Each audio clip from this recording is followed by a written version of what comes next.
नमस्कार। प्रादेशिक मौसम केंद्र नई दिल्ली द्वारा दिल्ली एनसीआर के किसानों के लिए मौसम आधारित कृषि सलाह इस प्रकार है। दिल्ली में 2 सितंबर को आसमान में आमतौर पर बादल छाए रहेंगे। दोपहर शाम के समय अधिकांश स्थानों पर हल्की से मध्यम वर्षा गरज के साथ बौछार के कुछ दौर होने की संभावना है। 3 सितंबर को आसमान में आमतौर पर बादल छाए रहेंगे। अधिकांश स्थानों पर हल्की से मध्यम वर्षा गरज के साथ बौछार के कुछ दौर होने की संभावना है। 4 सितंबर को आसमान में आमतौर पर बादल छाए रहेंगे। बहुत हल्की से हल्की बारिश की संभावना है। दिल्ली में आज अधिकतम तापमान 29 से 31 डिग्री सेल्सियस तक रहने का अनुमान है, जो कि सामान्य से 4 से 5 डिग्री सेल्सियस कम होने की संभावना है। अगले 2 दिनों में इन तापमानों में लगभग 1 से 2 डिग्री सेल्सियस की कमी होने की संभावना है। आज दिल्ली में न्यूनतम तापमान 21.7 डिग्री सेल्सियस दर्ज हुआ, जो कि सामान्य से लगभग 4 डिग्री सेल्सियस कम रहा।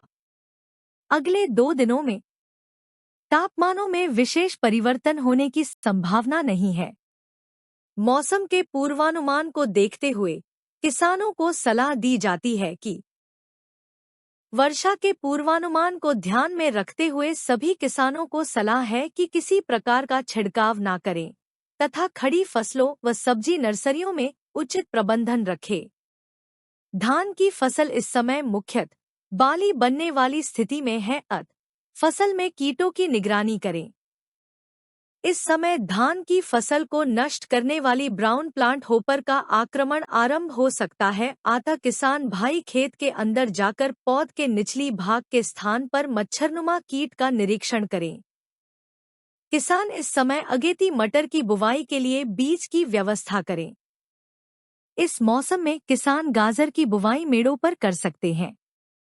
सब्जियों में टमाटर, मिर्च, बैंगन, फूल गोभी व पत्ता गोभी, फल छेदक, शीर्ष छेदक एवं फूल गोभी व पत्ता गोभी में डायमंड बेक मोथ की निगरानी हेतु फेरोमोन प्रपंच @3-4 एकड़ लगाए। किसानों को सलाह है कि इस समय सरसों, सागपूसा साग 1, मूली समर लौंग चेतकी, पूसा चेतकी, पालक आल ग्रीन, पूसा ज्योति तथा धनियापंथ हरितमा या संकर किस्मों की बुवाई मेड़ों, उथली क्यारियों पर करें।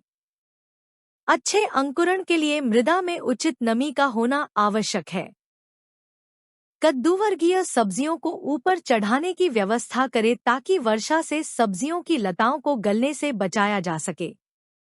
भिंडी, मिर्च तथा बैंगन की फसल में माइट, जैसिड और होपर की निरंतर निगरानी करते रहें। इस समय कीटों की रोकथाम के लिए प्रकाश प्रपंच का भी इस्तेमाल कर सकते हैं। फलों, आम, नींबू तथा अमरूद के नए बाग लगाने के लिए अच्छी गुणवत्ता के पौधों का प्रबंध करके इनकी रोपाई अतिशीघ्र करें। कृपया लाइक, शेयर और सब्सक्राइब करें। धन्यवाद।